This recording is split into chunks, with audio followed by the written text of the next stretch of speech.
Developments. Here's White House correspondent Greg Clugston. In like a lion, out like a lamb refers to stormy weather at the beginning of March. For President Trump, the first week of March was like a lion politically. Over the past few days, he launched a war against Iran, which led to a spike in oil prices. He fired controversial Homeland Security Secretary Kristi Noem, and he received a Labor Department report that saw the economy lose tens of thousands of jobs in February. The flurry of activity came as the president tries to convince voters to keep Republicans in the majority in Congress. Greg Clugston, Washington. President Trump's special envoy Steve Witkoff has revealed that Iranian negotiators openly boasted about stockpiling enough highly enriched uranium to produce 11 nuclear bombs during their first pre-strike meeting. That disclosure casts doubt on the effectiveness of prior diplomatic efforts and underscores why military strikes were carried out after other options failed. Witkoff says the U.S. offered Iran free nuclear fuel for peaceful energy use, but Tehran rejected it outright. It's Ron Taylor reporting. Senator Joni Ernst says all options need to stay on the table. We have no idea how long this engagement will go, Operation Epic Fury. It could last a matter of weeks. It could extend longer. But what we have to recognize is that whatever it takes to end the threat of Iran needs to be on the table. More of these stories at townhall.com. Diabetes, high blood pressure, anxiety meds, everyone's on them. If you're a 50-year-old male, maybe a bit porky, and you may even have type 2 diabetes, $1 million of term insurance may only cost you about $200 a month. Call Term Provider. Speak with Big Lou at 800-555-2085. Big Lou will find a term life policy for you even if you have type 2 diabetes, are overweight, or have high blood pressure. Term Providers help thousands of people like you who think they can't afford term life insurance. To buy $1 million of affordable term life for you, all you need to do is call Big Lou at 800-555-2085. Lou will make sure the scales are tipped in your favor. Call 800-555-2085. Big Lou will answer your call and work to fit you into a term life policy that you can afford. Remember, Big Lou's like you. He's on meds too. Call 800-555-2085. 800-555-2085.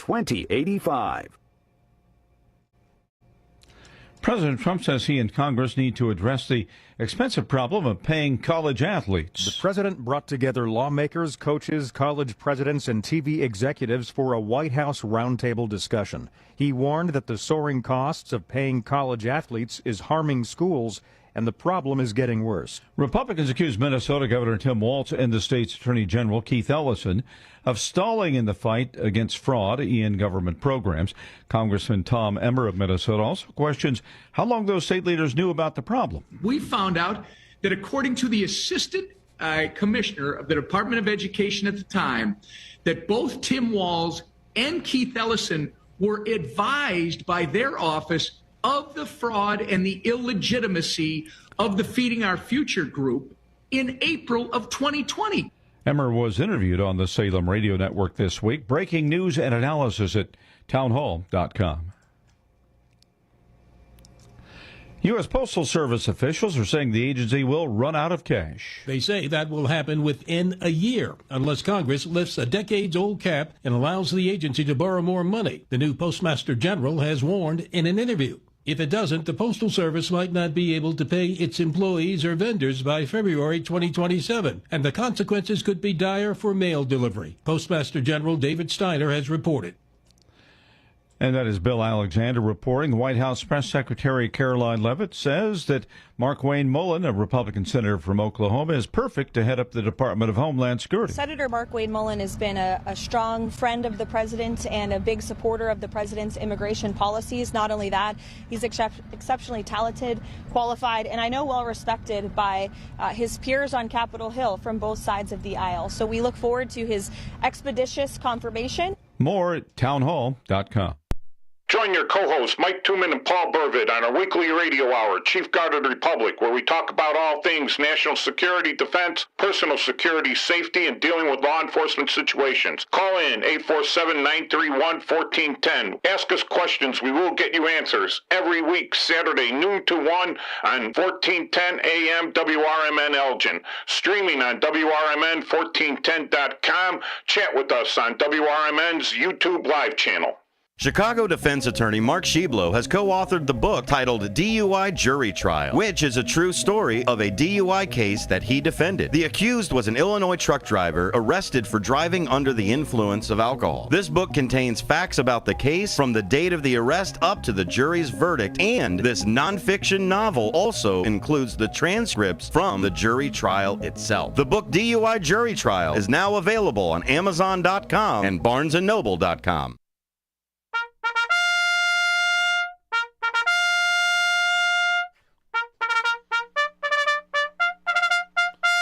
Fix Bayonets, comrades, we're here with the Chief Guard of the Republic radio show with your co-hosts Mike Tooman and Paul Burvitt every Saturday noon until 2 here on WRMN 1410 AM out of Elgin. Our studio call-in number here is 847 my sheet. 931-1410. The text number here is 505-926-1410. Or you can hit us up on the WRMN 1410 AM's YouTube channel and hit us up in the comments. We'll be live in the live show. All right. Hey, Paul, how you doing? Good. How are you? I'm doing okay. Just kind of okay. It's all right. I mean, it was warm yesterday. I got out to my garage, did some, garage cleanup in it, it's nice. It relaxes me. It's my fortress of solitude. And For sure. My fish are still gone. The one hive of bees is moving. The other hive, I think, didn't make it. But they say most beekeepers, even the professional ones, lose about 50% of their hive every winter.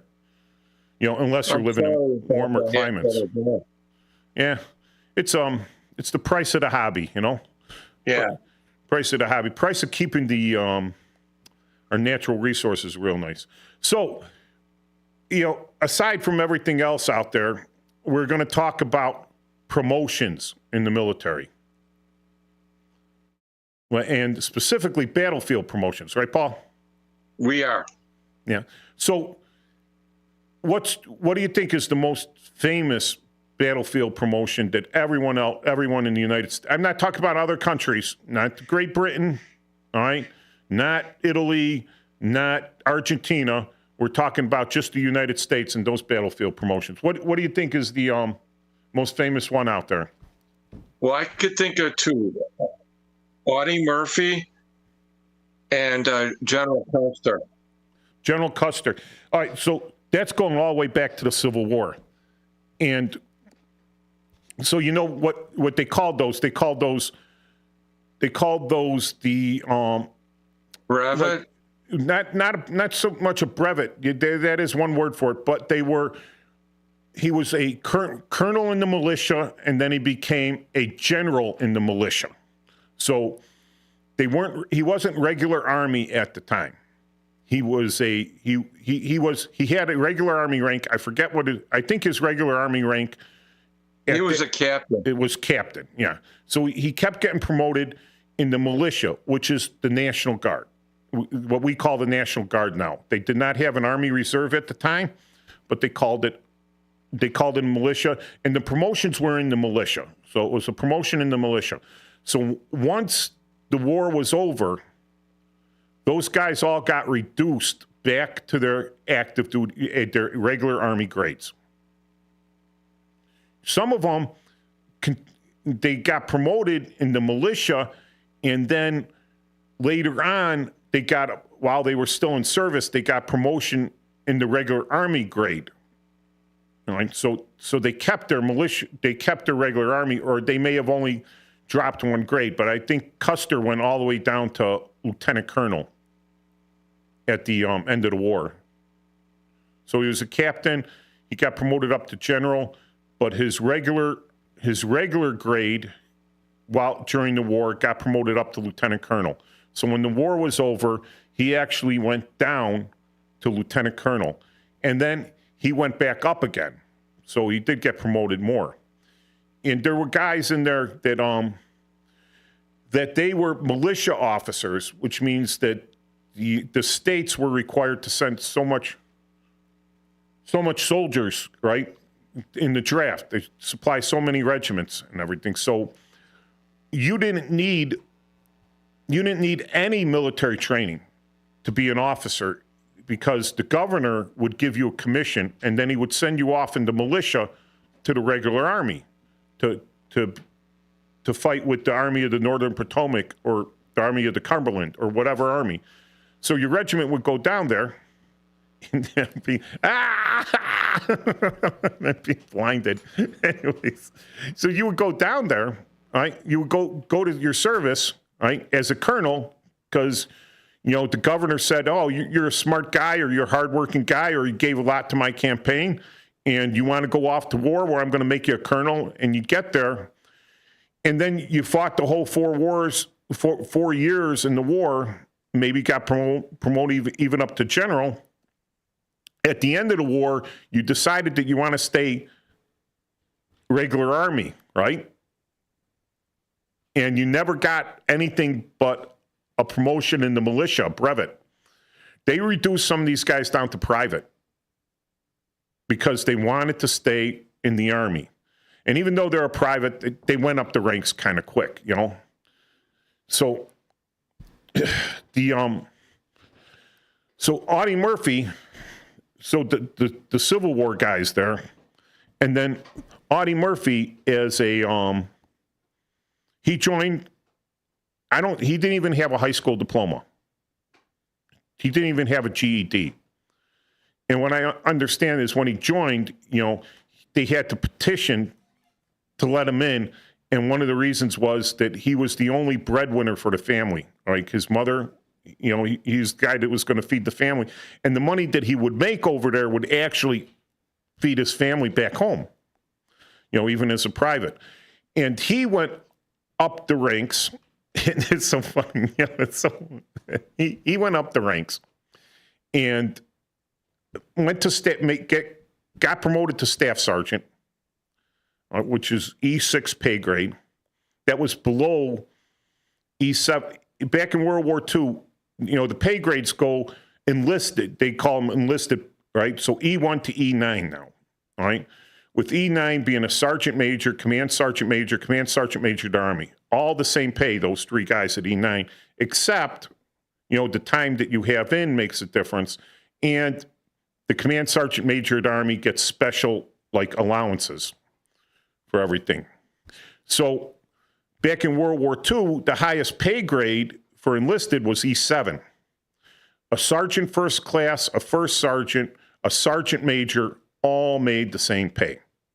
So Audie Murphy was right below that level when they promoted him to lieutenant, battlefield promotion. Then, he's wounded multiple times, and he ended up getting off active duty, but could not attend West Point because of his war injuries. But he maintained a commission, I believe, in the Texas National Guard. So he stayed in Texas in the militia and maintained his commission there because he could take a commission from the governor. It seems kind of boring, right? Because they have been in the service 38 years, active, reserve, National Guard, and everything, and having read up on regulations and all this stuff. But the thing people don't understand here is that each state, because we're a republic, right, Paul? And we've discussed the use of the Guard versus active forces and everything ad nauseum here. The governor has whatever authority the state gives him for the militia, for the National Guard. So some states, the governor has ultimate authority over it. So if I want, and each state has what you call an adjutant general. That is the commander of the National Guard, Air National Guard in that state. The adjutant general. And that is a 2-star position, a major general position. So the governor, not of Illinois, I know you have to be at least a major in a battalion command position or a lieutenant colonel to be considered for being promoted to the adjutant general, which is a big jump because if you're a major in that battalion command, you're going to jump over lieutenant colonel, you're going to jump over colonel, you're going to jump over brigadier general, and you're suddenly going to be a 2-star major general. That's like the power of the governor of the state of Illinois. He can do that. All right.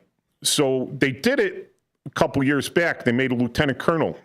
Now, that commission that the governor gives to that newly frocked major general is only good in the state of Illinois. He's an officer in the militia. He's a major general of the militia now.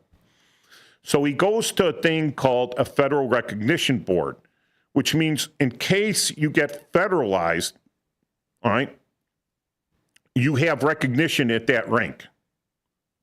Okay. So the Federal Recognition Board doesn't have to recognize any militia commission. They're not obligated to. So if the governor gives you that commission to major general and the Federal Recognition Board says, no, we're not recognizing you and won't recognize you federally in any grade at all as an officer, if you get called to active duty with the National Guard, you are suddenly down to private rank. If that, or whatever your highest rank was that was federally recognized.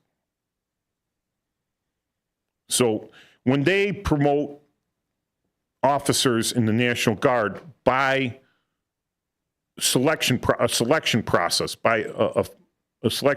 one of the things they go through is the Federal Recognition Board, and it's usually a rubber stamp.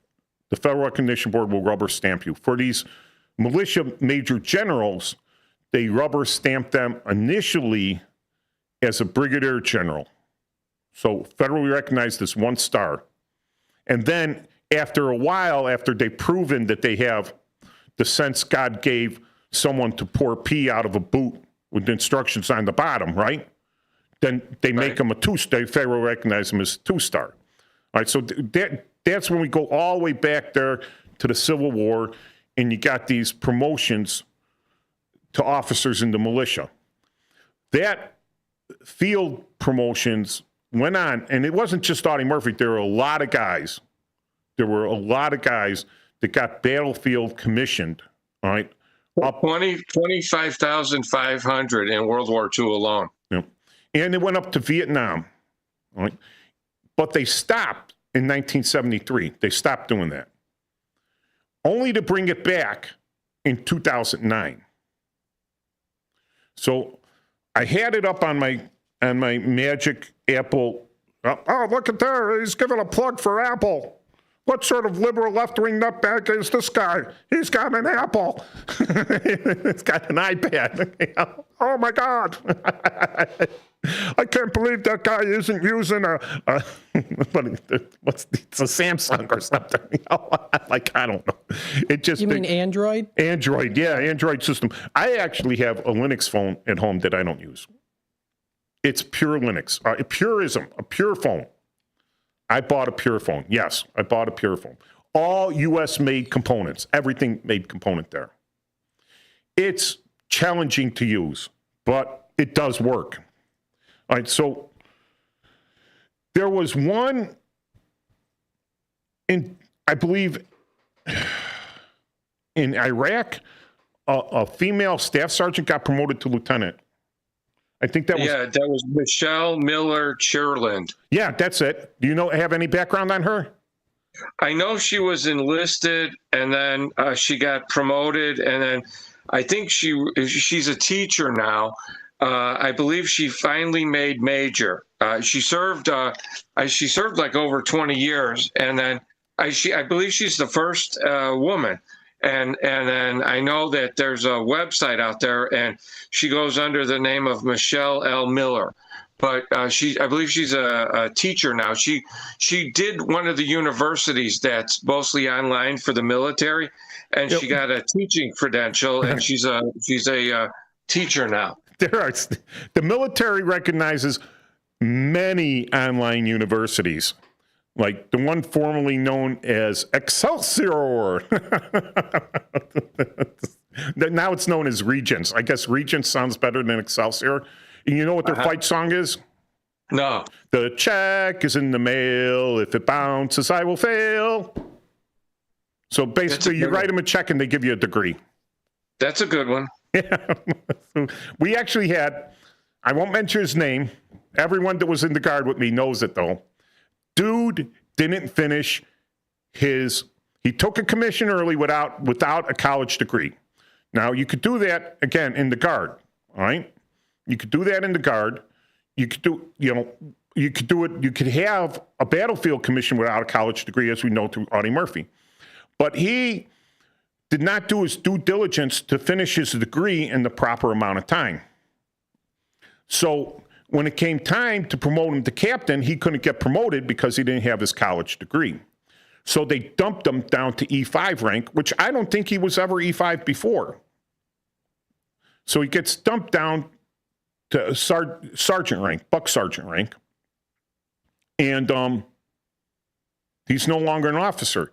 But he managed to send his check in to the university and got his online degree. And the Army recognized that university so that he got his degree, and then he petitioned to get his commission back, and he got his commission back. All right, through the state and everything, because now he fulfilled those.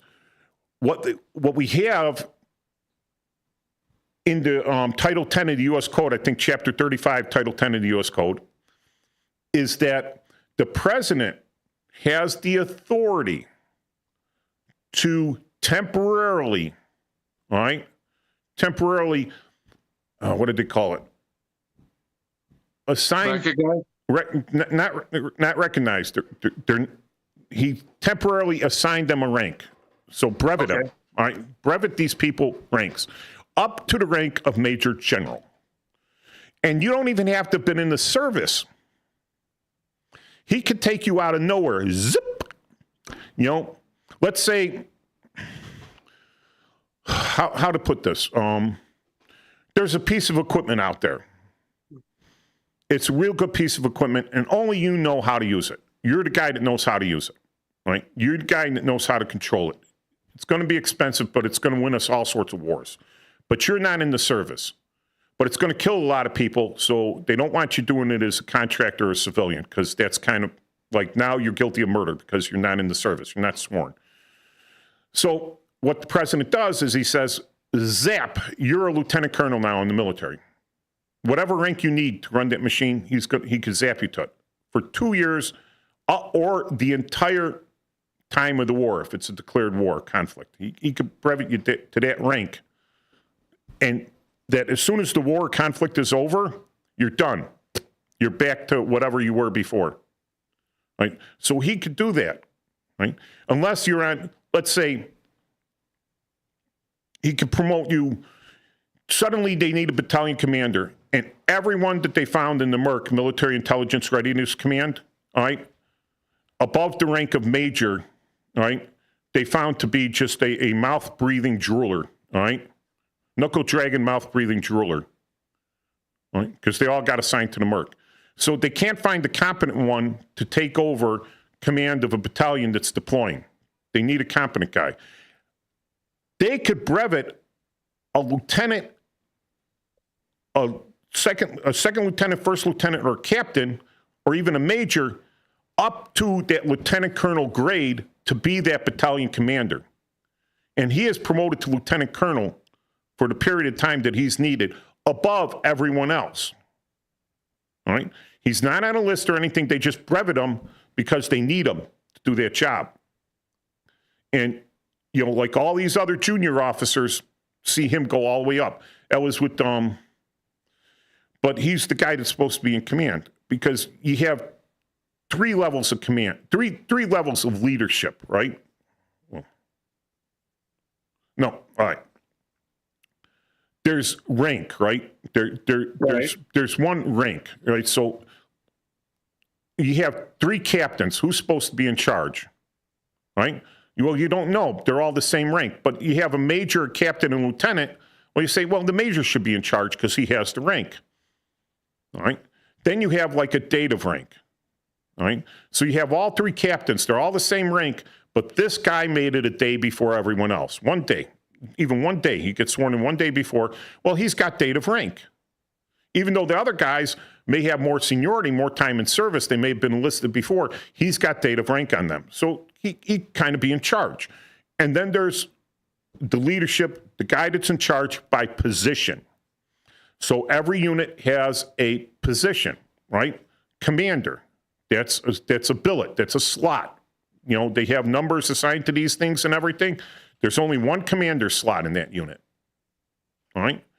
And you're a major in the battalion command slot, and you might have a major in a company command slot that has date of rank on you, that he made major before you did, but you got assigned that battalion command slot. Even though technically your company commander outranks you, you outrank him by position. You are in a position of authority over him. It rarely happens, but it does happen, right? And so that's what we have with the leader, with leadership, with the rank system there. So when everyone has the same date of rank, everyone has the same date of rank, and they have the same time in service, then it goes down to another level. Goes down to your birth date, whoever's the oldest. Let's say for some reason all three of you were born on the same day. Alphabetical order. So, Wow. how often is that going to happen? I think the alphabetical order one's a lie. I think that's just a myth. Not a lie, it's a myth. The alphabetical order is a myth. But the birth date is true. All right? So it's date of rank, time in service, you know, whoever's older. Very rarely comes about. But when we get back, right, the break's going to be coming up in a little bit.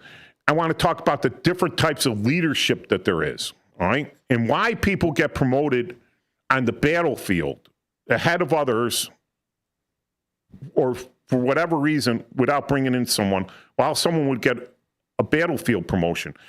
Just because you're very valiant and very brave and do something, probably it was a 50-50 chance you're going to get everyone killed or you're going to save everyone's life. You know, if you save everyone's life, you get the Medal of Honor, right? You get an award. If everyone dies, no one cares because everyone died, right? You're gone. No one's left to talk about it, right? But just because you're brave, hard charging and everything doesn't mean that you're going to make a good leader, right? That you're going to make a good leader. Just because you're a good leader doesn't mean you're going to be necessarily overly brave. You might be very cautious. Patton was brave in a way that he knew that you had to continue fighting, that you couldn't slow down, that you had to tire out the enemy, that you had to use your logistics, that you had to use everything you wanted, and you had to take some risks. You could not be risk averse, right? Montgomery was very slow, very deliberate, very risk averse. Both of them were top commanders in their fields, polar opposites of each other, but top commanders in their field, top leadership, respected by the enemy. All right, we come back. I want to talk about the types of leadership style. All right, Paul? Sounds good.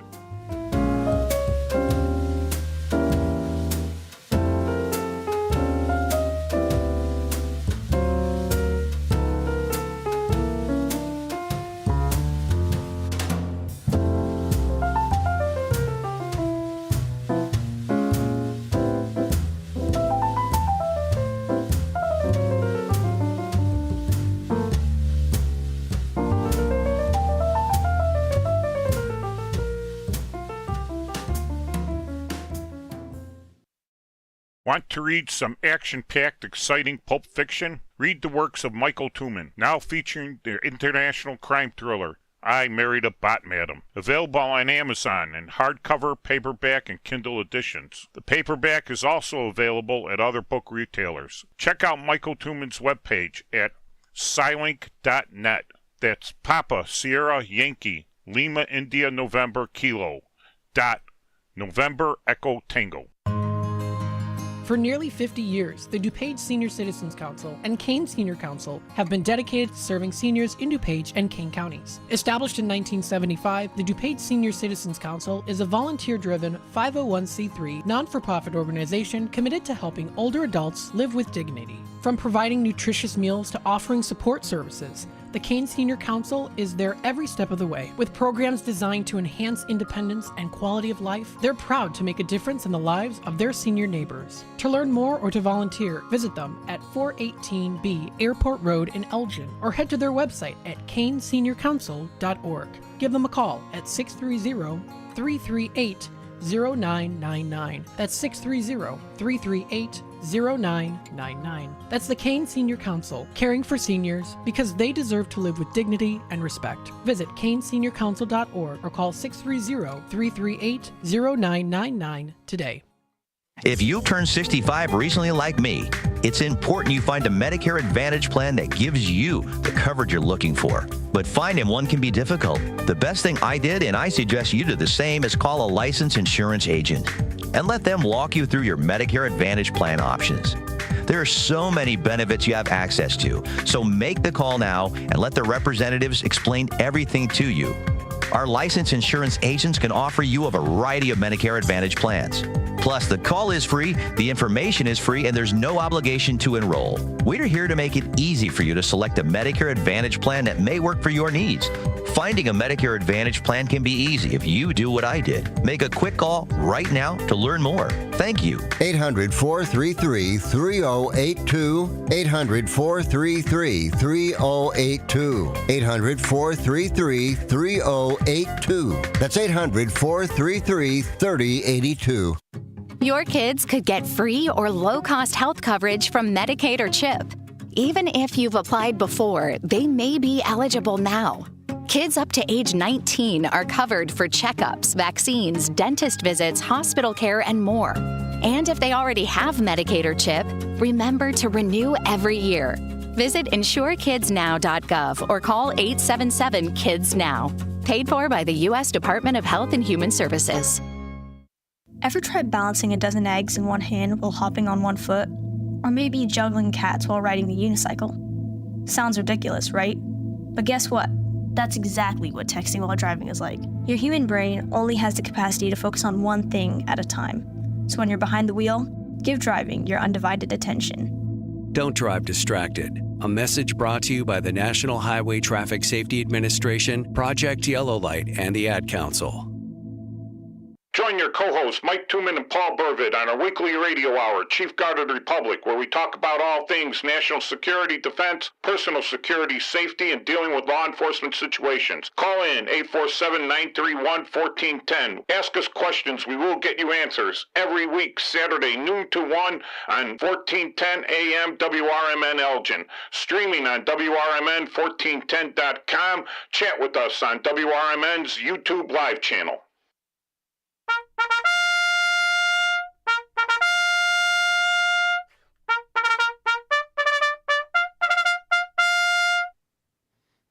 Fixed Bandits, comrades, we're back for the second quarter of the Chief Guard of the Republic radio show with co-host Mike Tuman, Paul Burvitt, every Saturday noon until 2. I was going to call you Paul Francis.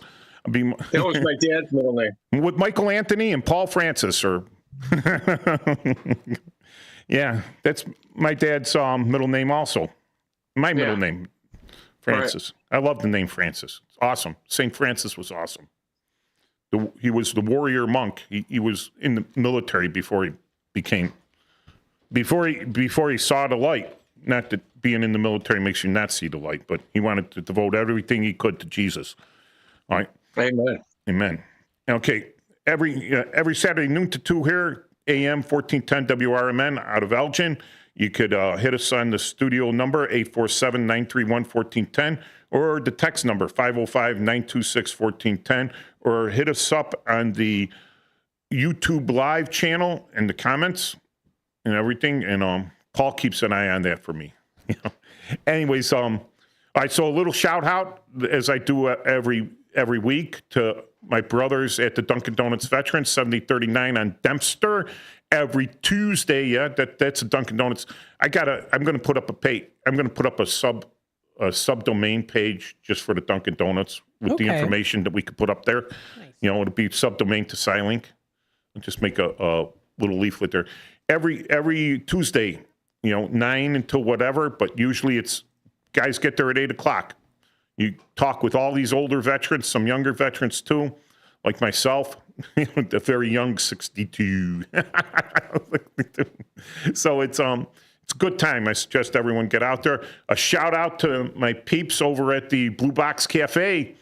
Go right there on Chicago Avenue in Elgin here, right by the station, right around the corner. Great coffee. These kids are good kids, and they make great sandwiches. It's very pleasant in there. No one's screaming and yelling, And I have not got sick one time. That's probably. I love their BLTs. The BLTs, I'll have to try that next time. So good. All right, because I usually have the Dalek. Dalek's good. All right, so I wanted to talk about like leadership. And so there's 3 types of leaders in the Army. Those who can count and those that can't. I hope someone got that. Anyways. All right, so you have in our Army, you have a leader, right? And the lowest level of leader listed in the Army, right, is a squad leader. A leader. He is designated a leader. You're in charge. You're the leader of those people. The next one is a platoon leader, right? And above that, you have your captain. These are positions. These are leadership positions. You're there in a position. You're a leader due to your position, all right? The next type of leadership is by rank. So there's no designate. There's a section, right? You're not a platoon. You're a section chief, right? You're in charge of that section. You could be a gun section, a battery, not a battery, but a gun section in a battery, like an artillery section. And you have a section chief, the gun chief, all right? He is there pretty much by rank. He's the highest ranking guy, all right? So he's not called the leader, but he's the chief, but he's there by rank. And sometimes if the battlefield gets mixed up and all these guys come together as one unit, an ad hoc unit, you'll have the highest ranking guy taking charge, all right? So one thing with the prisoners of war, if you're in a prisoner of war camp, you don't vote on who the leader is, who's going to be the leader of the POWs. It's by rank. It's the highest ranking guy. He's going to be the de facto. He should take over de facto leadership. And the other type of leader in the military, and they're all over the place, is the de facto leader. He might not have the rank, the longevity, or the position, but he's the guy that everyone comes to get things done, or, when they're in trouble, or to be mentored, or, to have something done. Because the people have learned to trust him or her, right? And rather than go to the people that are either in the rank position or the leadership assigned position of commander or leader or whatever, they have more faith in this person, knowing that that person will take up their cause for them, knows a little bit better, right? And that's a de facto leader. That's a guy that simply by his own personality and style or whatever attracts the loyalty of the people under there. That could be a good and bad thing depending on the way you use it. Anyone who has read The Caine Mutiny. Now you watch the movie, it's okay. The movie's okay. I mean, didn't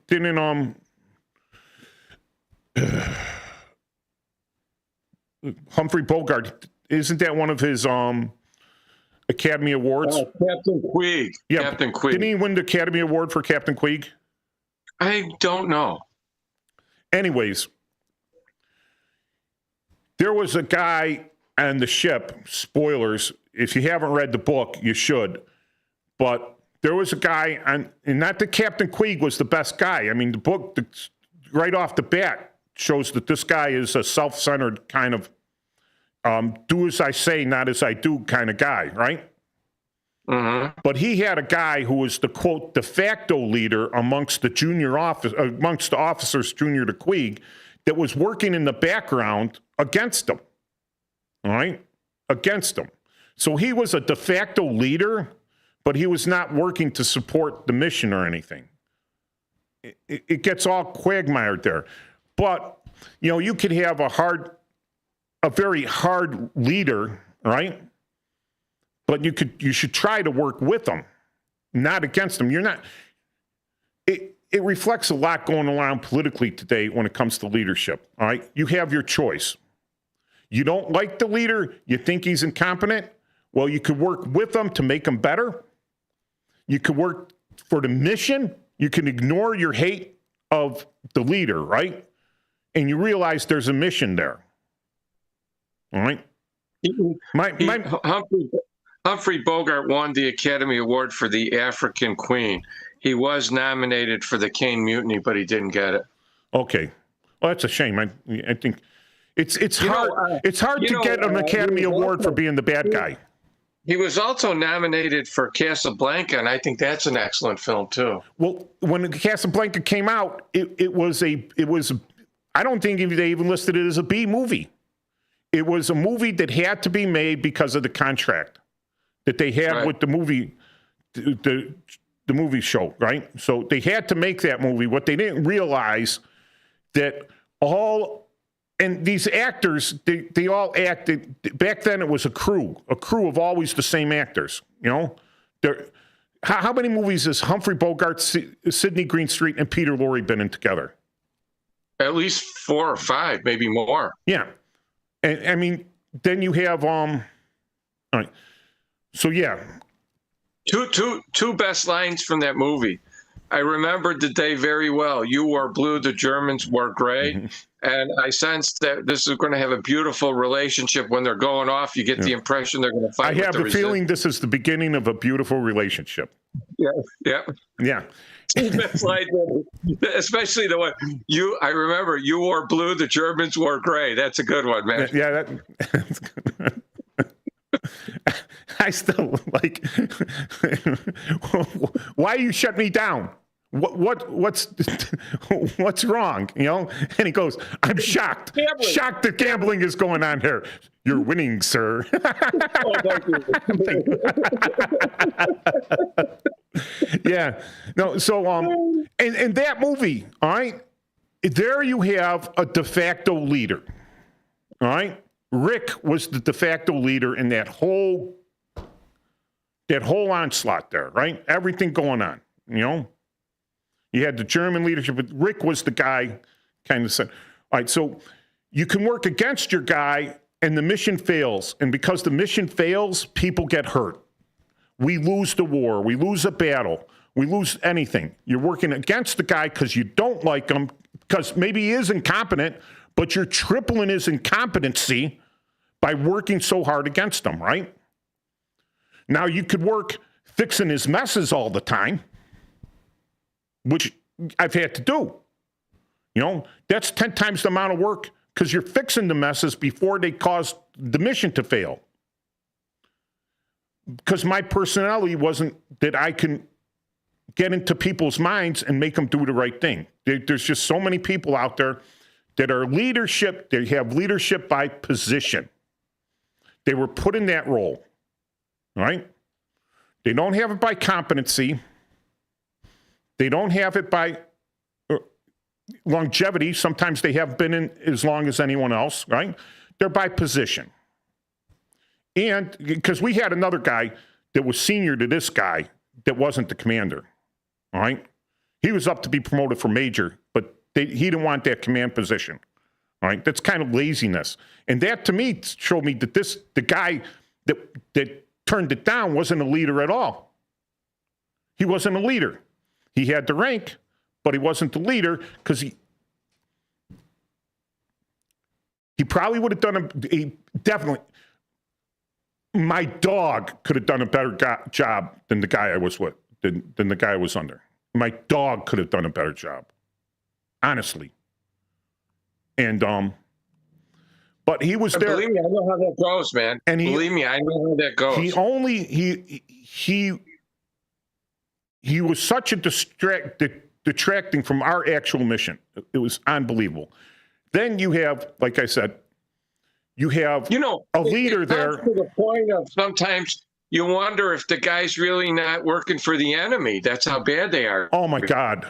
Oh, yeah. You know what I'm saying? Yeah, I wouldn't say that. Yeah.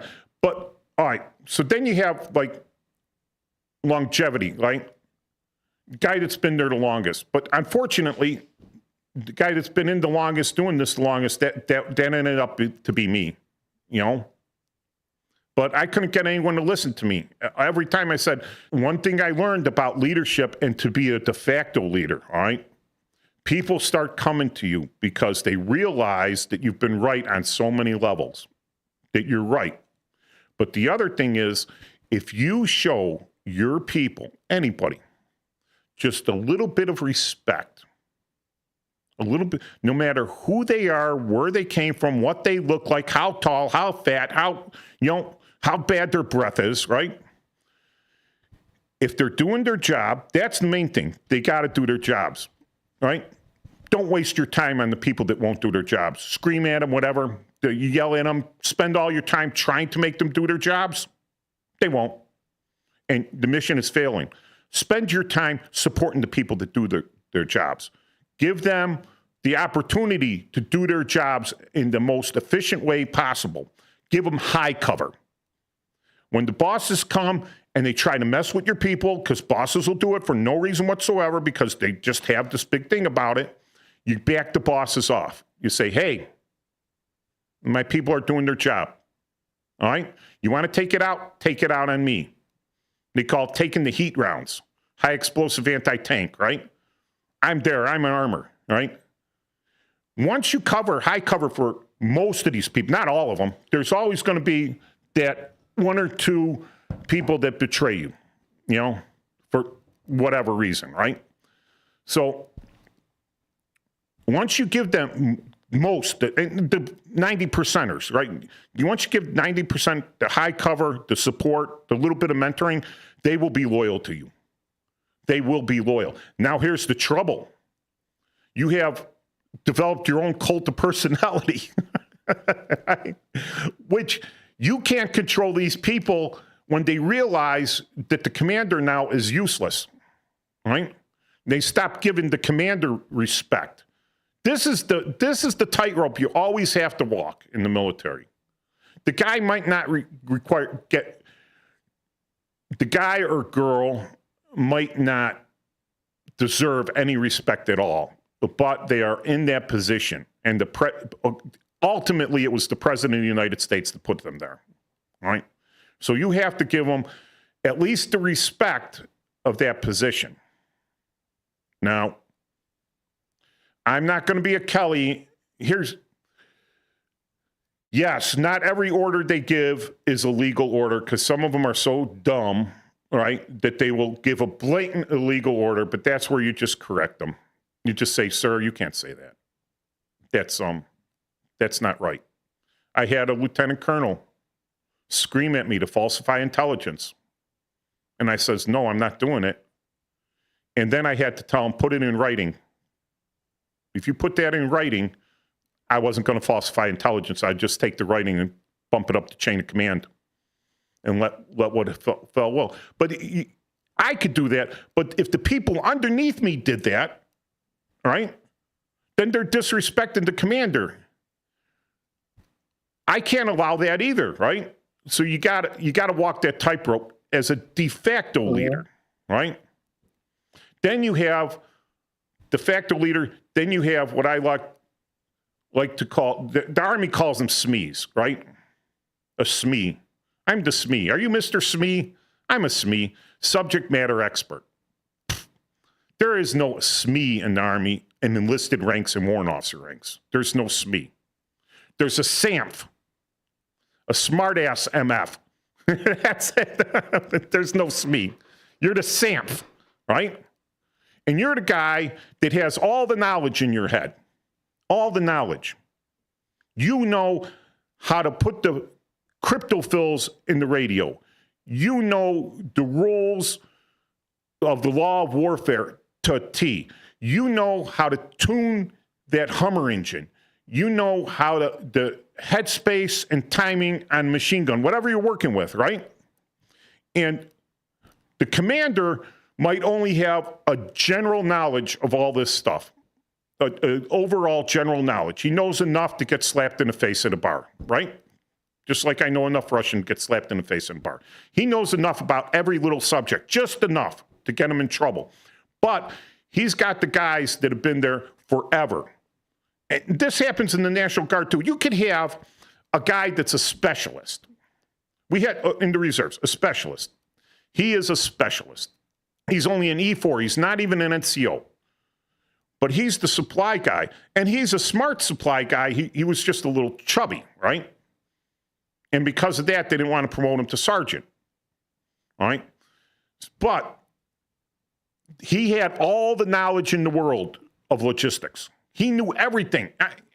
More than any logistical officer would ever know, this little E4 knew it. He is your expert leader. That's the guy you go to saying, listen, we need this. How do we get it? All right? So that's the type of leadership you see. And the failures are when a guy is supposed to be the subject matter expert or the SAMF, right? And he isn't. He's faking it. Gets people hurt, all right?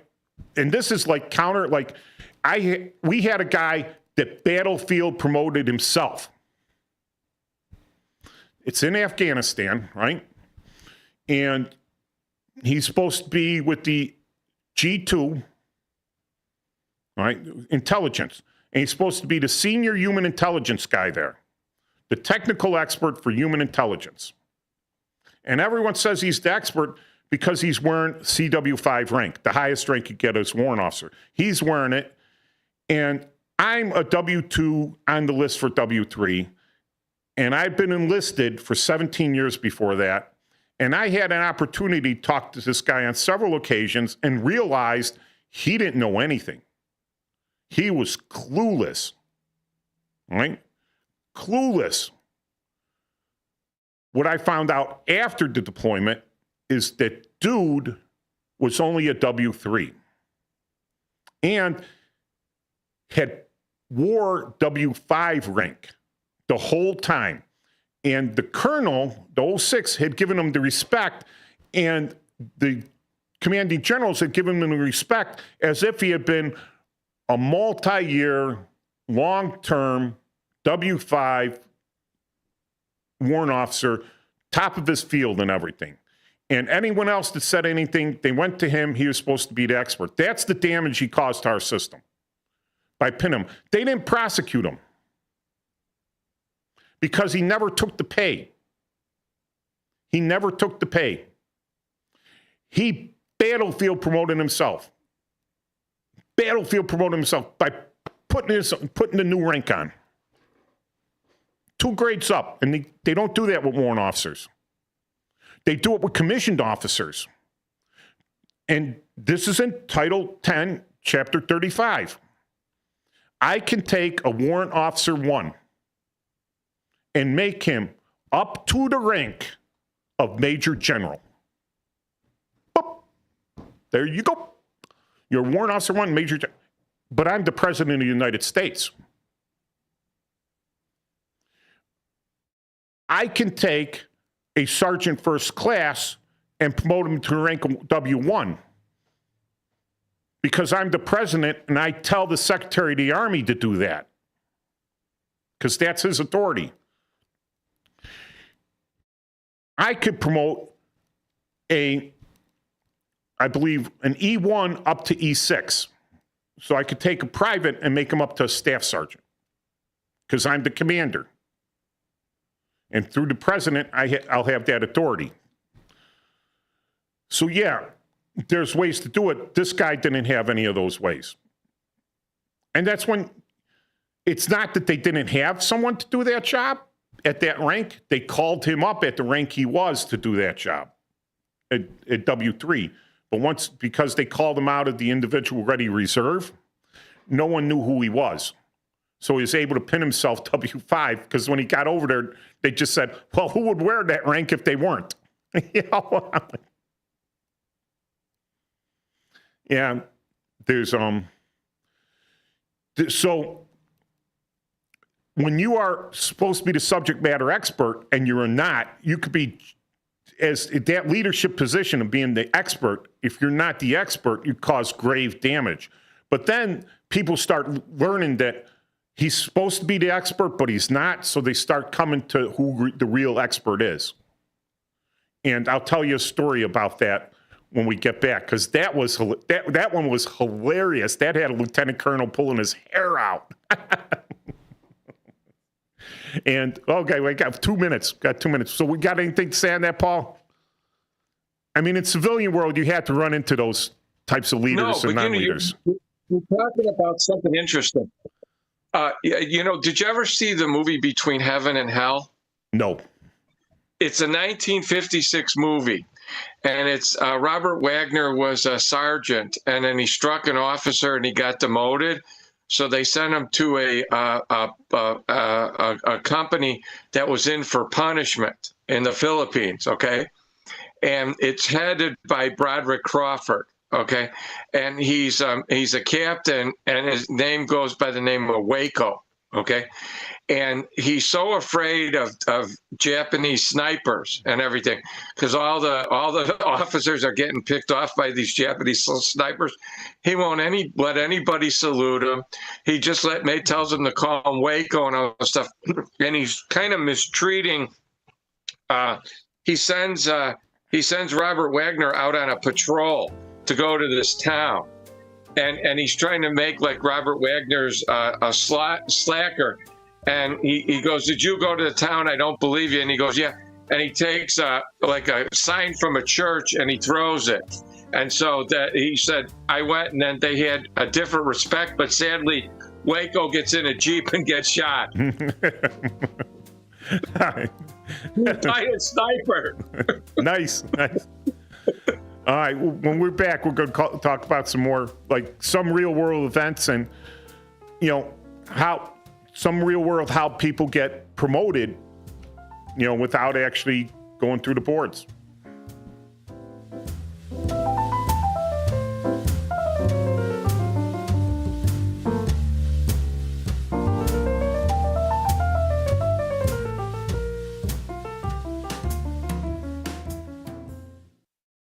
Want to read some action-packed, exciting pulp fiction? Read the works of Michael Tooman, now featuring the international crime thriller, I Married a Bot Madam. Available on Amazon in hardcover, paperback, and Kindle editions. The paperback is also available at other book retailers. Check out Michael Tooman's webpage at Scilink.net.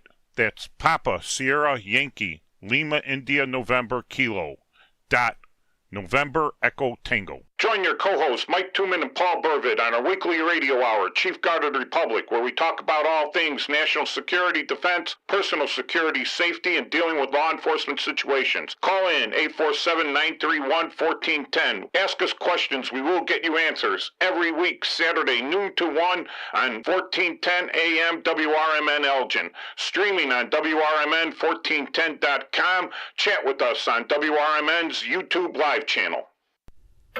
Your hometown radio station since 1949. We are WRMN AM 1410 Elgin time, 1 o'clock.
Overweight or have high blood pressure. Term providers help thousands of people like you who think they can't afford term life insurance. To buy $1 million of affordable term life for you, all you need to do is call Big Lou at 800-555-2085. Lou will make sure the scales are tipped in your favor. Call 800-555-2085. Big Lou will answer your call and work to fit you into a term life policy that you can afford. Remember, Big Lou's like you. He's on meds too. Call 800-555-2085 or biglou.com. 3 former U.S. presidents attend a memorial service for civil rights icon, the Reverend Jesse Jackson. Former Democratic presidents Barack Obama, Bill Clinton, and Joe Biden received cheers and applause today as they joined thousands of people in a Chicago church for a celebration of the life of the late Reverend Jesse Jackson Sr. Jackson's son, Yusuf Jackson, says his father, who died at age 84, lived a long and distinguished life. A life so full of work and witness, a life and legacy we honor publicly and proudly. Today's service follows memorial services that drew large crowds in Chicago and South Carolina, where Jackson was born. I'm Mike Hempen.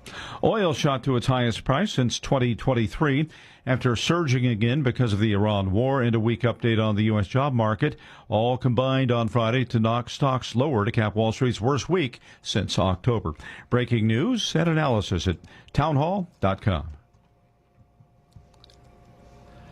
Congress Steve Moore says President Trump's economic policies are working and predicts prices will continue to drop. If we have continued growth, as we've had in the last year under Trump, it's very simple. I don't want to insult the intelligence of your listeners, but when you produce more goods and services, the price of these things fall, and inflation falls, and we've seen good reports on inflation.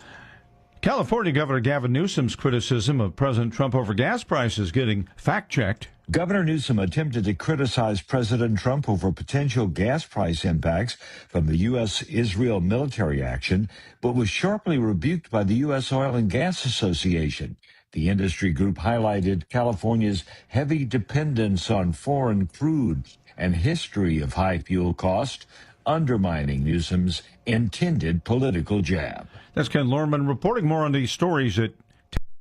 When disaster strikes, flood or fire, every second counts. At Emergency Construction Group, they specialize in immediate response and same-day service for any residential, commercial, or industrial emergency across the Chicagoland area. With over 30 years of experience, they've got the expertise, manpower, and equipment to handle any size loss fast. They follow strict IICRC guidelines to restore your property the right way, the first time. Their team values transparency, constant communication, and strong ethical standards because your peace of mind matters. Licensed, bonded, and insured, they're here for you 24/7, 365 days a year. Call 855-4ECG now. That's 855-432-4669. Or visit their website at emergencyconstructiongroup.com and let Emergency Construction Group put your life back together one step at a time. That's Emergency Construction Group. Your satisfaction is their passion.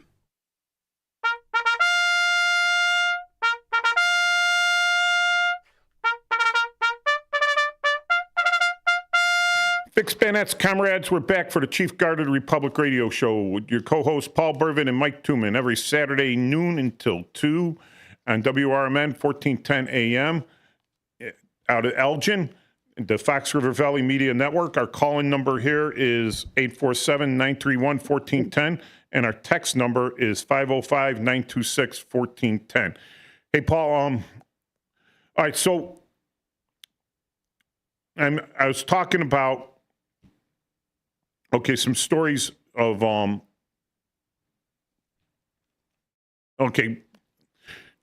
leadership.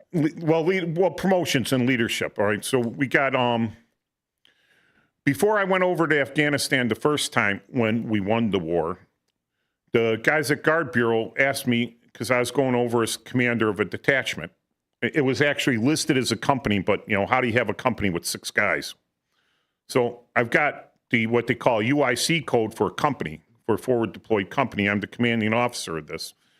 So I have UCMJ authority. And they asked me, what do I want? What do you want, Chief? And I says, well, I want all my guys promoted up 1 before we go. because I knew the Guard had that authority to do that. And they did. They promoted everyone except for one guy. One guy, he didn't want the promotion. He was an E7. He was an E7. He didn't want the promotion. All right? And I told him, I said, man, that's more pay. That's more pay.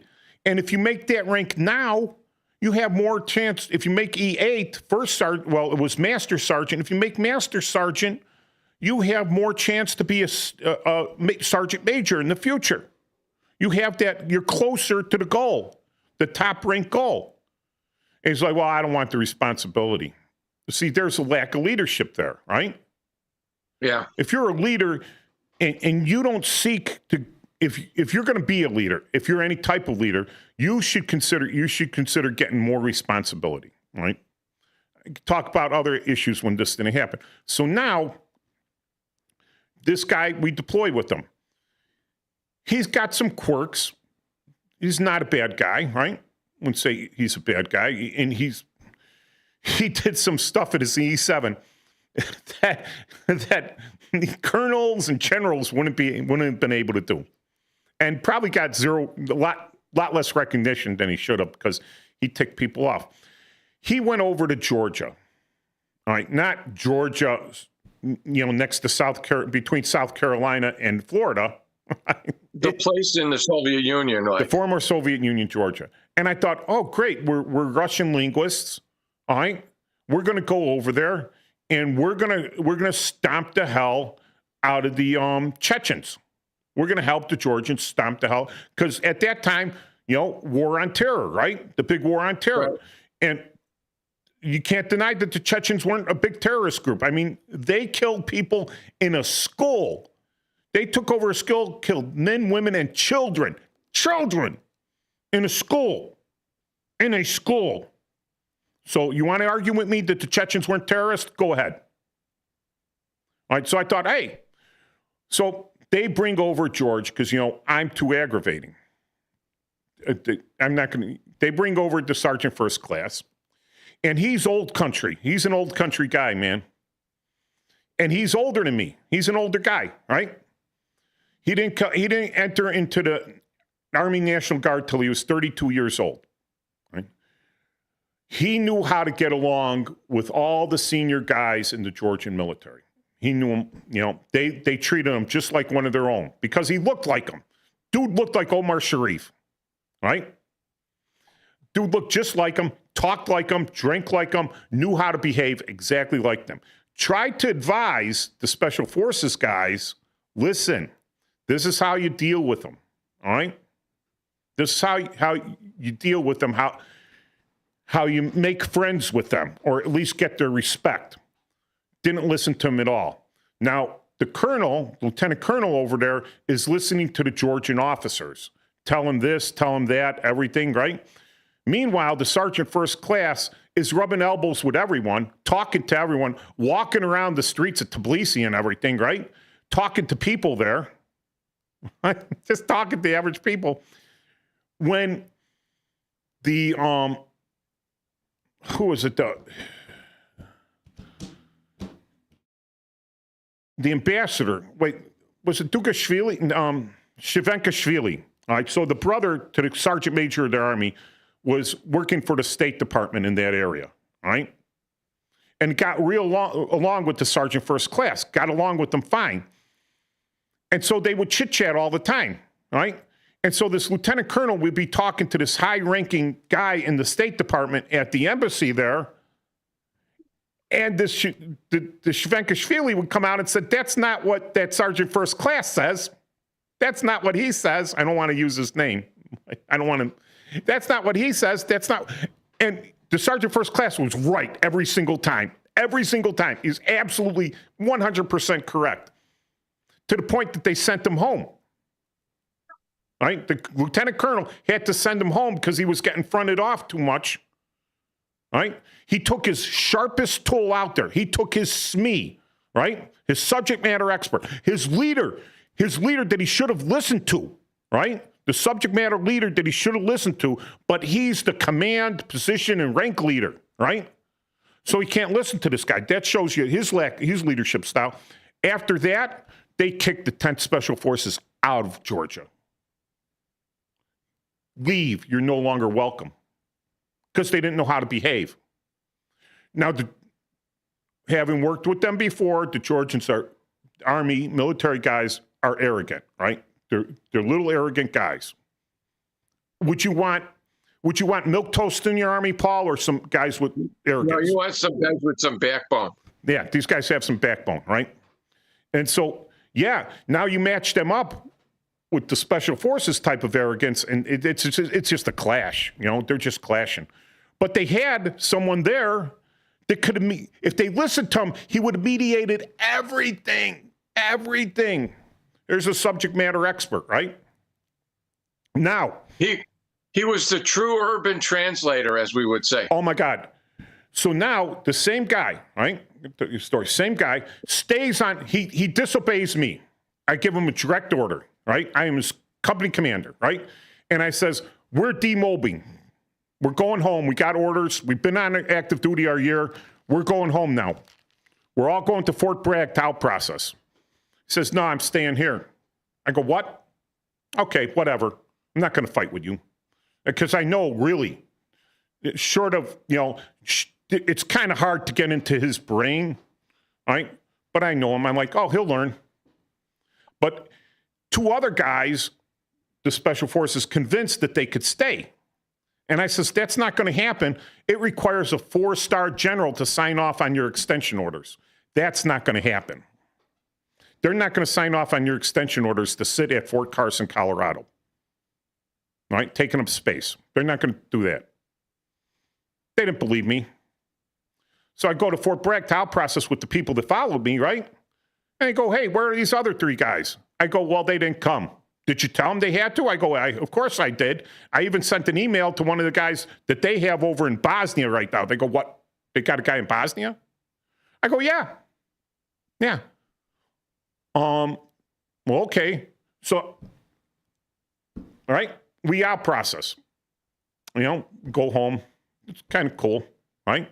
They asked me if I wanted these guys court-martialed, that they were going to have them brought to Fort Bragg in handcuffs, right? In irons for disobeying the direct order of their commanding officer. But a colonel at Fort Carson told them they didn't have to. Didn't matter. Colonel had no longer had any, and he knew, he should have known, but he didn't know about the reserves and National Guard, how they acted, how they behaved, where they felt, right? He was just a colonel, arrogant in Special Forces. So now, one guy, his paycheck stopped. Oh, no, because he didn't have orders, but he's at Fort Carson. Oh, he can't pay his rent on his apartment that he rented off post for him and his wife. Oh, no, he's not getting paid. He doesn't have any money. He can't even eat on base. He doesn't have active orders. Right? The other guy, the day before his orders were out, they had to fly him back commercial from Bosnia. Because someone finally called him up and said, if this guy gets hurt overseas and he's not on orders anymore, guess who's it's on, right? Fly him back commercial. Then they had to fly him commercial to Bragg. The other guy had to get his butt to Bragg, and this is all on his own dime, right? He's got to get to Fort Bragg to out process now. The Sergeant First Class never leaves because he's got a little bit of political pull in Illinois. They give him training orders until he gets activated again and assigned to Fort Carson, right?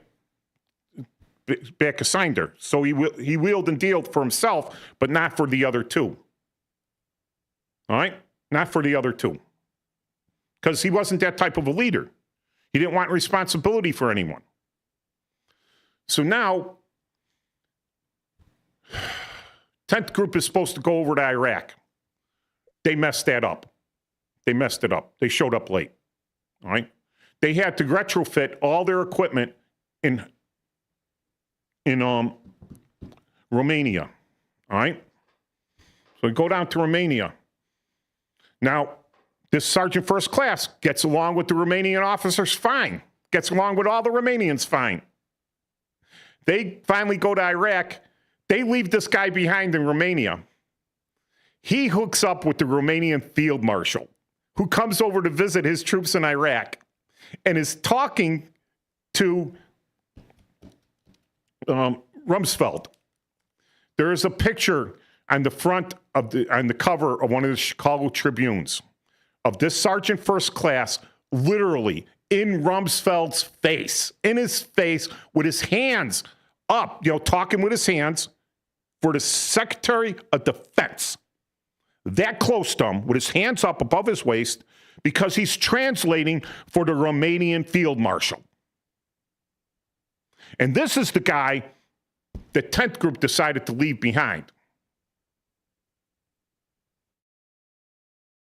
Another misuse of one of the sharpest tools they had in the drawer as a subject matter expert leader, not a military leader, not a mentoring leader, right? Not an administrative leader. This guy was the subject matter expert leader. And I just laughed I'm like, dude, you guys are wasting the best tool you had. Anyway, so, later on, one of these guys comes back and he's all sad and everything. And he needs his first non-commissioned officer evaluation report because the people on active duty, the major and the colonel, didn't give him one.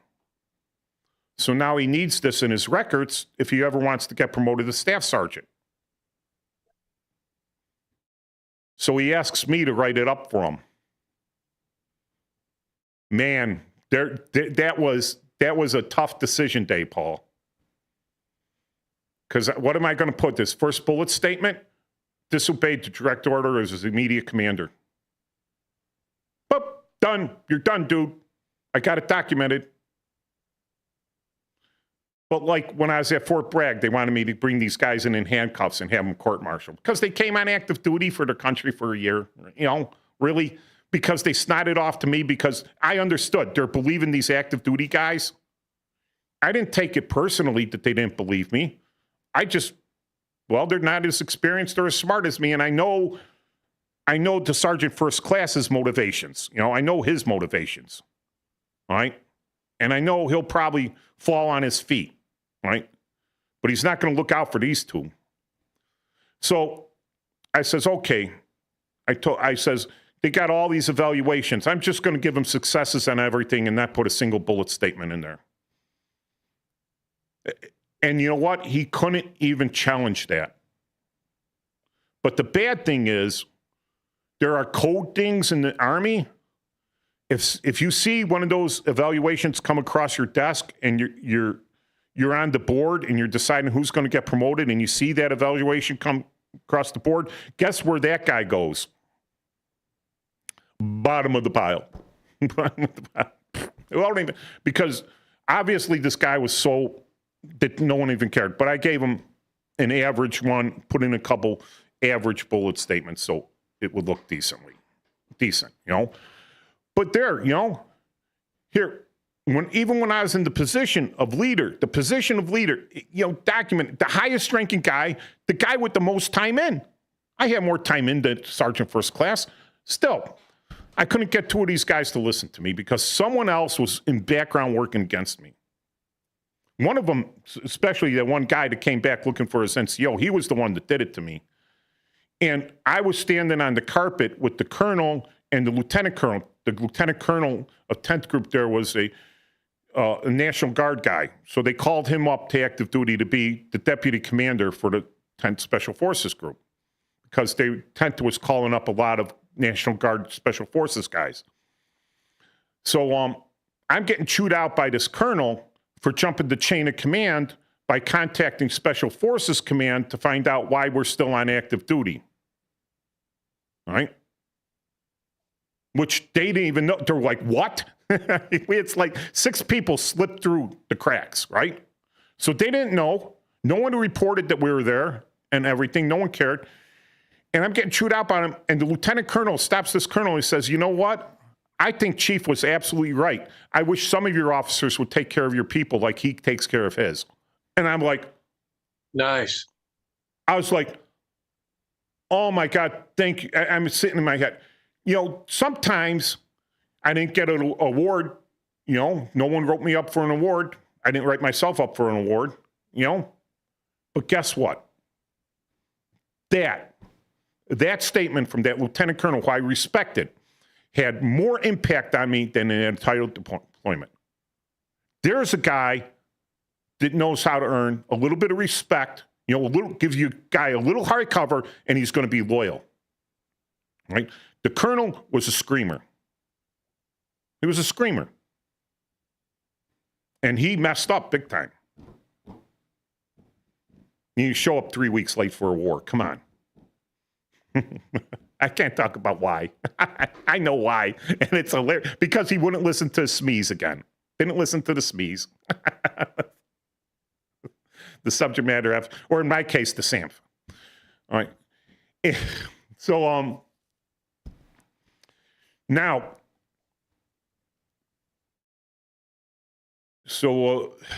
I could see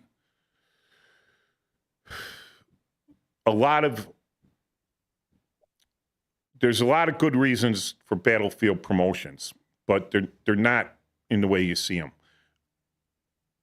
Case in point, a movie is made, right? And it looks like, oh my God, Forrest Gump, right? Forrest Gump goes in as a dirt private, right? He gets drafted. He goes into the Army, he's a private. The platoon gets ambushed, everyone's wiped out, pretty much. Not everyone's wiped out because they gave him the Medal of Honor for pulling all these people that were still alive and still made it out of the area, including Lieutenant Dan, right? And Lieutenant Dan's the leader. What's Lieutenant Dan doing now when Gump pulls him out?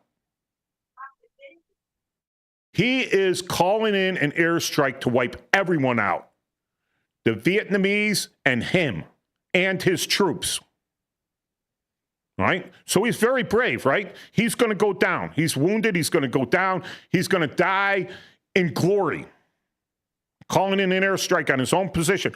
Did he care about all the other troops that were out there wounded, that were still alive, that would have been caught in that airstrike? No. But Gump got him off, right? Right. And he disobeyed the orders. He's like, nope, I'm doing what I do. And he's focused, very focused. Not so brave, brave kind of, but focused. He's doing it. But they promote him to sergeant. And I said, well, that's great what he did. He was very brave.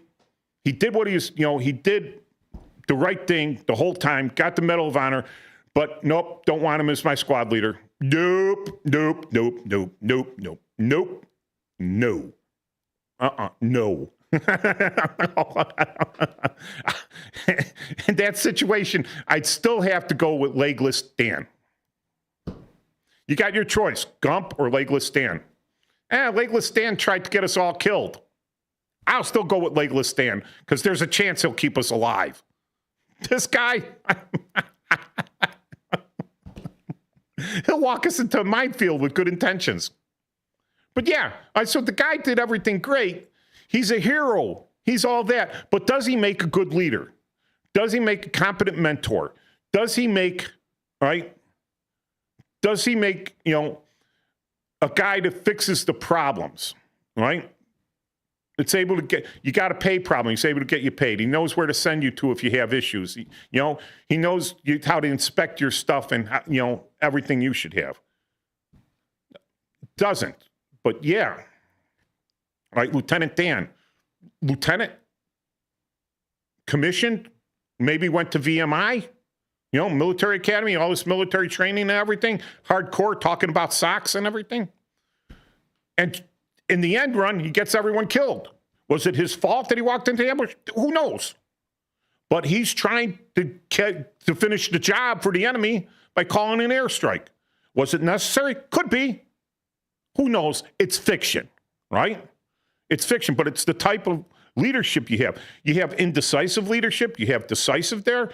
But that is the guy with all the glory. He's all brave. He's all the glory. But think about everyone else to your right and left. If it was a democracy and they had a vote on, hey, I got shot in my arm with a through and through. I could probably make it out of here, but I'm not going to make it out of the napalm run. My vote's for no. I will try to make it out here alive, Lieutenant Dan. You know? If that, anyone want to call in with your leadership styles or tell me where to stick it for my opinions on fictional movies and stuff, that's fine. But do it in a nice way. Do it in a nice way. Try not to be vulgar here. I'm sorry for the SAMF. I know everyone knows what that means. The Army uses the nicer term SME, subject matter expert. But if you've ever been in the Army, you know that no one's at SME. They're all SAMFs. Everyone, you know what sharpshooting is, Paul? Mm-hmm. That's where we sit in an Army class, right? And I was an instructor, right? But I was a highly experienced instructor, right? Some of these guys go right to a school unit and they're book smart and they're given a letter of instruction from the Army. They say, you will teach this way, right? And these are the answers to the multi-guess questions, right? These are all the answers. This is what you teach. This is our doctrine. This is dogma. This is doctrine. This is it. It's written in Army regulations. It's written in stone. You don't change this. Everyone knows it doesn't work that way in the field, right? Everyone knows it. But for the doctrine and dogma that you have to teach, that they have to learn by, that's the answer. So I learned as an instructor, I says, that's doctrine and dogma. And when they go to sharpshoot me, I'm like, okay, yeah, that's not the way we did it, but maybe we did it wrong. So you've got people in there sharpshooting the SMEs too. And we'll be back in a few minutes for the last quarter of the Chief Guard of the Republic radio show. Co-host Paul Burvin and Mike Tuman.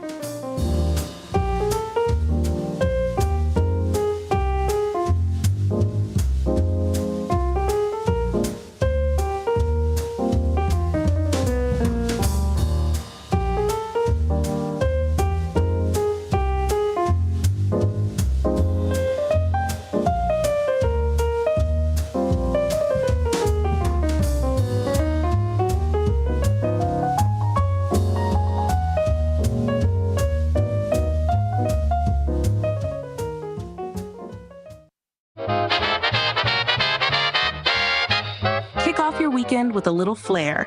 It's Dino's Night Out every Friday from 2 to 4 p.m. on WRMN 1410 AM.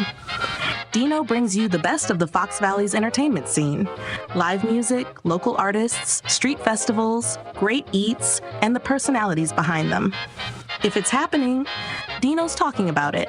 And bringing the spotlight is none other than the legendary Arcada Theater, located at 105 East Main Street in St. Charles. Catch dinner, drinks, and a show, all under one historic roof. So whether you're making plans or just love to know what's hot, make it a date with Dino's Night Out, Fridays, 2 to 4 p.m. on WRMN 1410 AM, or stream it live at WRMN1410.com. Dino's Night Out, powered by the Arcada Theater, where Fox Valley comes to play. If your idea of therapy involves a fishing rod, a tree stand, or a campfire, then you need American Outdoors Radio. Host John Cruz speaks your language, whether it's about the best lures, tracking game, or that one buddy who always forgets to bring the beer. John's got the tips to sharpen your aim, the hacks to pack lighter, and the stories to keep you entertained. Again, that's American Outdoor Radio with John Cruz. Saturdays at 7 a.m. on WRMN 1410. Or stream it at WRMN1410.com. Get ready to outfish, outhunt, and outcamp them all on American Outdoor Radio with John Cruz.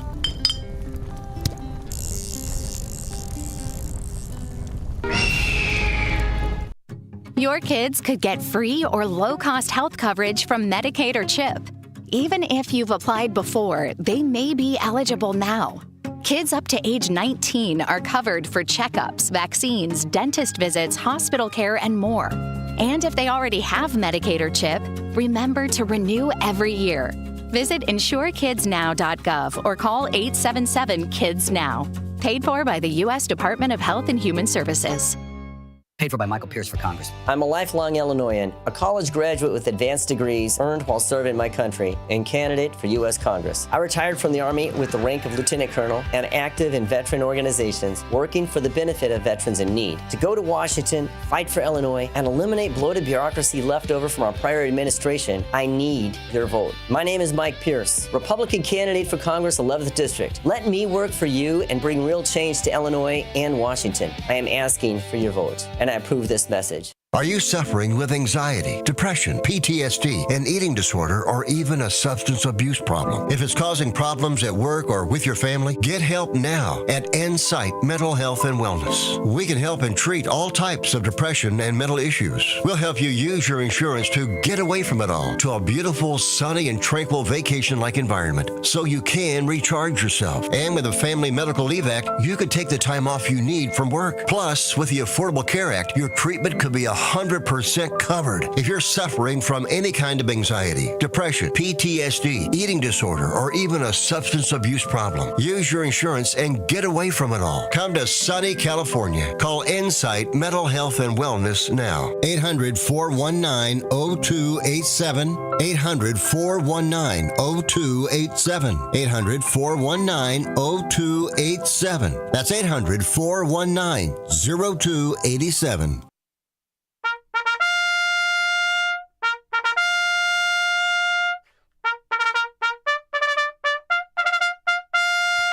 Fixed bayonets, comrades. This is Chief Guard of the Republic Radio Show with your co-hosts Mike Tooman and Paul Burvitt every Saturday, noon to 1 a.m., 1410 WRMN Elgin, the Fox River Valley Media Network. Check us out, www.WRMN1410.com. Studio phone 847-931-1410. Text number 505-926-1410. Or you could hit us up in the YouTube live chat. And don't forget to check out our shows, all of our past shows on Chief Guard of the Republic at Scilink.net or cgr.scilink.net. All right. And that's my webpage there. Or you can check out just the Chief Guard of the Republic channel on YouTube. So we're out there also. And we have a caller to start the last quarter of the show. Awesome.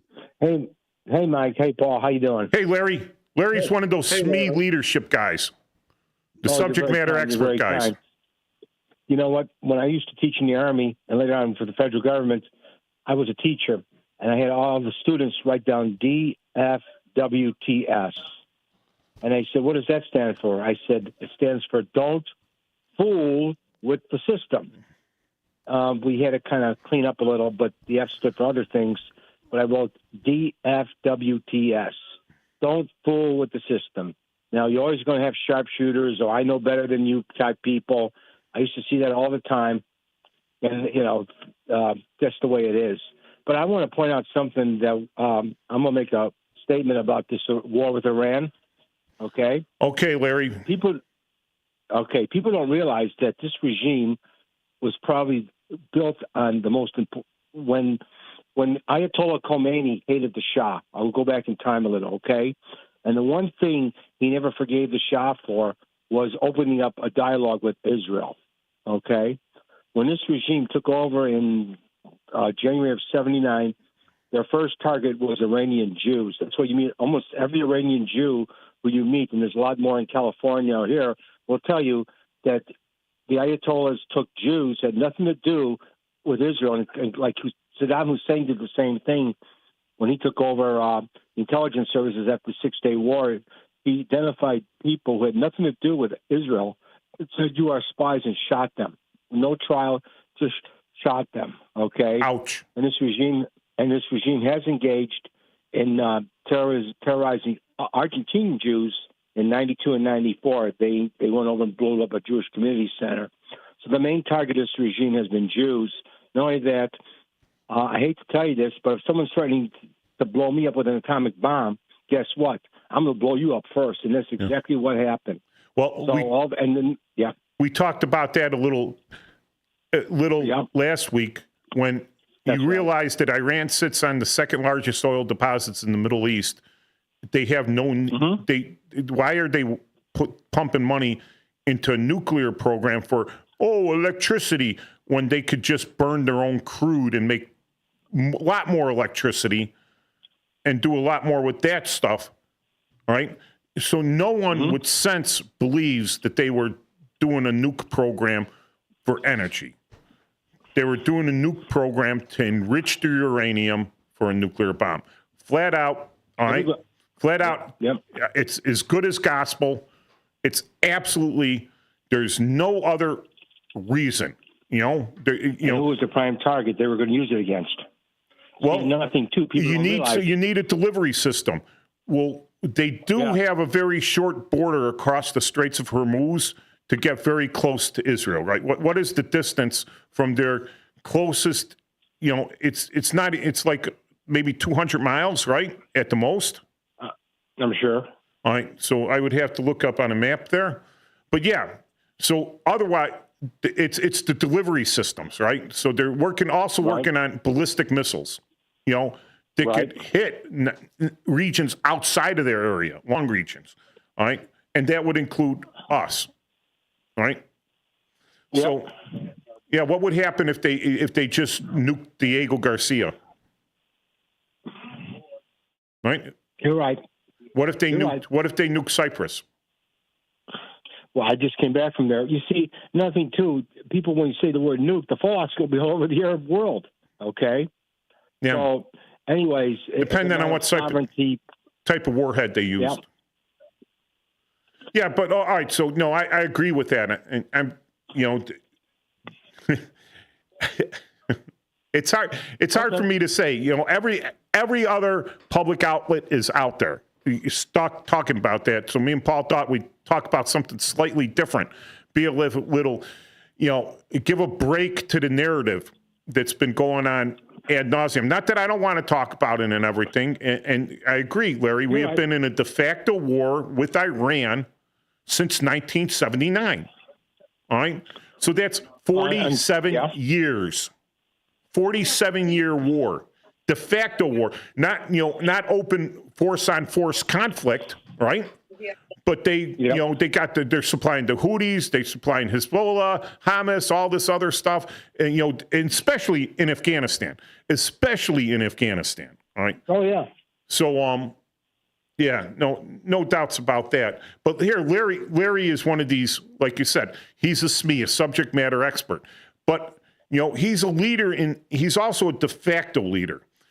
And one day we were at summer camp, and we're all below the rank of sergeant. Larry was the only sergeant. And we all came to him when you know, nothing's getting done. Our own squad leaders, our own section chiefs, they're not taking care of us. But Larry had he had a mentorship about him, right? So we would go over there, and he would advise us what to do, and he'd give us good advice. So he was not only a subject matter expert, but he's a de facto leader that people come to. And I didn't, very kind. I didn't see Larry working against the command, all right? He wasn't working against the command. He was working better. He was one of these guys that make the command a lot better because of his thing, all right? But I've seen guys out there, like I said, in the K Mutiny. This guy was absolutely working against this commander. Absolutely. Just making things worse. He wasn't trying to make anything better. He was making it worse. And if you get to the end of the book, you know, he cowered out. He chickened out. When he had time to step up and be a man, he chickened out. Right? And the guy that got the punishment for all that stuff, the poor ensign, he was the one that got. They don't show it in the movie. They don't show it in the movie, but he wins the Silver Star on the same day they gave him a permanent reprimand. Yeah. You know, Larry. Thanks for the kind words, guys. Yeah. Yes, sir. Larry, hold on. Larry, you know, when I was in college, I started college in 1977. All right. And I finished in 80. I finished early. But in 79 was when the embassy attack came. Okay. Yeah, November 79. And in my class, There's I think it was a place called Hale's Corners or something like that near Galena. Colonel Leland Holland's nephew, also named Holland, was in my class. Okay. And what happened was the Iranians, even back then, they gave confidential information. They sent it to all the families of the hostages that had, because I remember he brought it to class, and it was top secret. And the teacher, Dr. Linger, told him he's not supposed to do that. But because whether they got it from the Iranians or whatever, they were trying to make the United States look bad. But there was confidential communiques that they sent to the families to, like, quote, justify what they were doing. And then we also had another one that Father Janko from Joliet was also one of the hostages at the time. Yes, so in Lebanon. Yeah. So, when we talk about this, it might be a world away in some people, but it's really not, because there's people from all over that are affected by this. And they've been, we talked about this a little bit last week. They've been a rogue regime for over almost 50 years now. And they've created, like Mike said, and like you alluded to, they've created they've supported all the non-state actors that are harassing us, attacking us.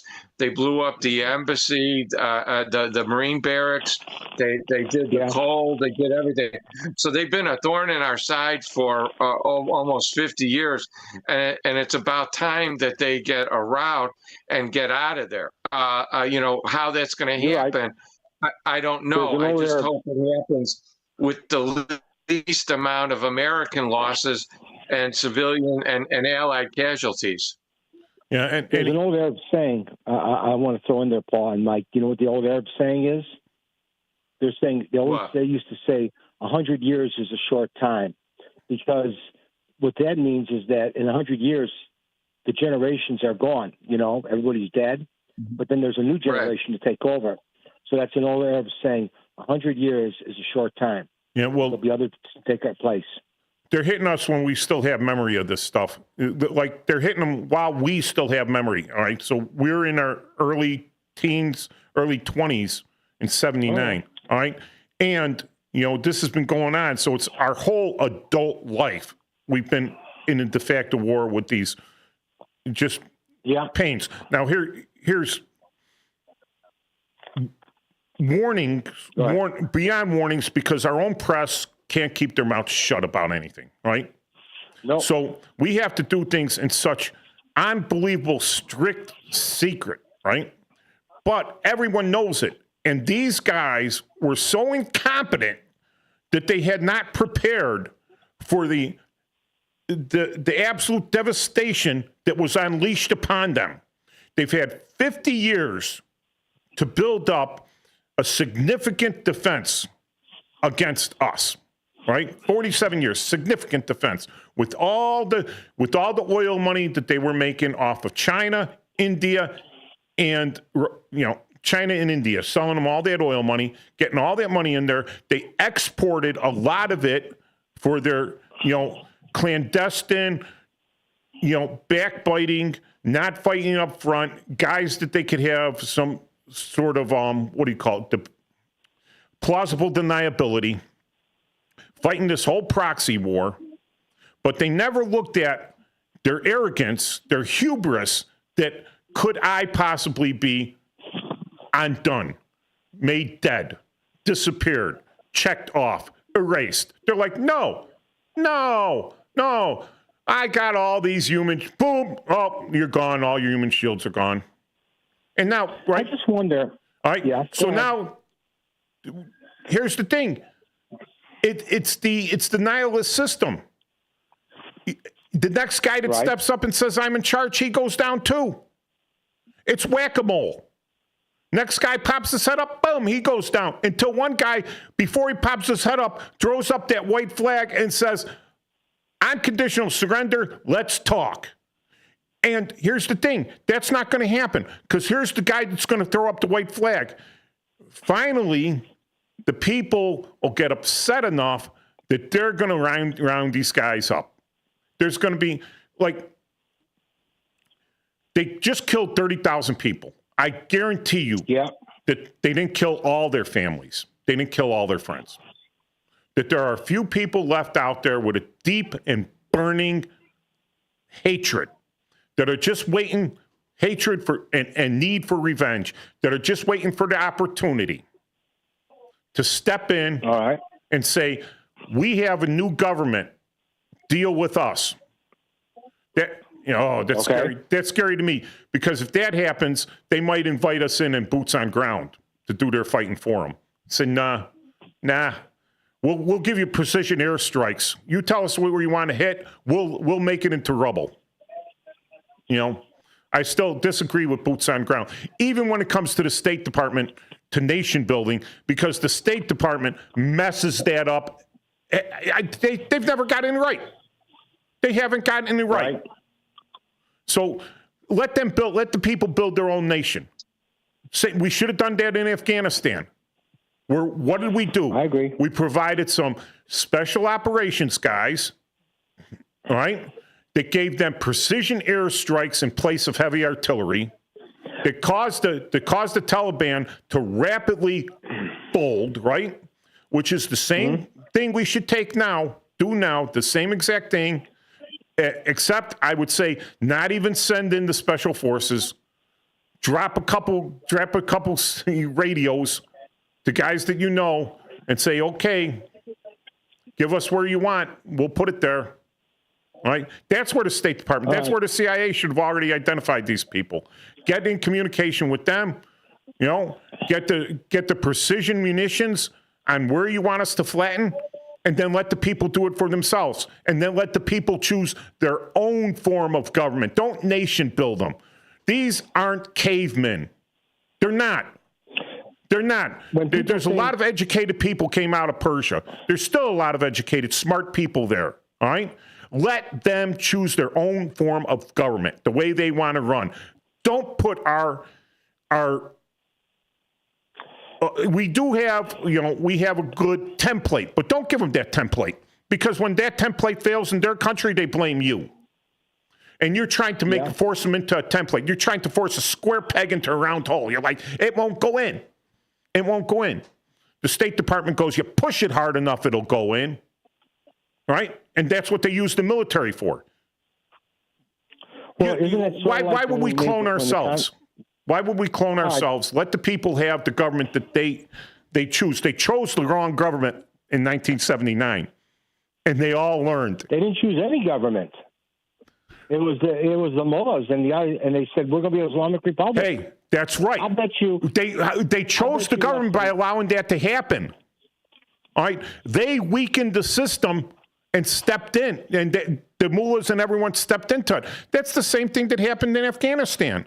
89, the Russians pulled out, right? Then it was free for all.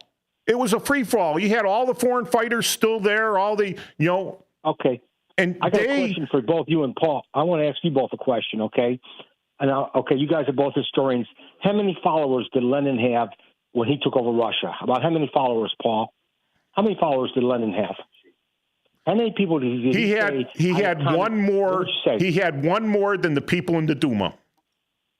Okay. How many followers did Hitler have in 1923? And the numbers don't matter. He had one more than he needed. They started out. They started out as like radicals, and then gradually they started to amass a following.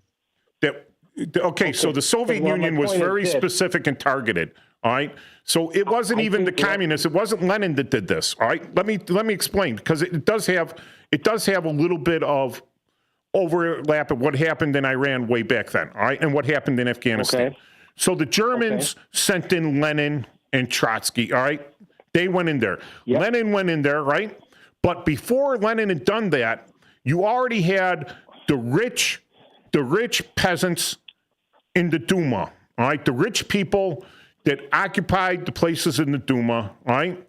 And these rich businessmen that had the factories that controlled the food, that controlled the land, the logistics of everything, had ceased sending munitions and food to the front, undermining the Tsar because they didn't want to compete with the named nobility, all right? The guys with titles, all right? Because they couldn't hold office because they didn't have titles, right? So what they thought is that once they got rid of the Tsar, they would bribe these guys with titles, with money, all right? And they would basically take over running the country. As soon as they did that, right? As soon as they did that, Lenin and Trotsky seized the opportunity. The next meeting of the Duma, they went into it, right? And in parliamentary style, they voted themselves in. All right? So that's the Bolsheviks, all right? The Bolsheviks. Right. The majority. Bolshoi means big. All right? Bolshoi. That's big. That's the adjective for big, large. All right? Menche means lesser. All right? Menchi. All right? So Mensheviks were the minority. They were voted out. The communists voted themselves in. But it was the Mensheviks that had set up the whole system for the communists to move in. Again, here we got the Al-Qaeda, right, in Afghanistan, defeat the Russians, right? Russians leave. Suddenly the Al-Qaeda, they don't know what they don't care. Most of the foreign fighters, had total contempt for the Afghans because they're Pashtuns or whatever. And then they started behaving all wrong. And the people said, this is even worse than the Russians. And that's when the Taliban, who never fought the Russians, came in and took over because they were better than what was there now.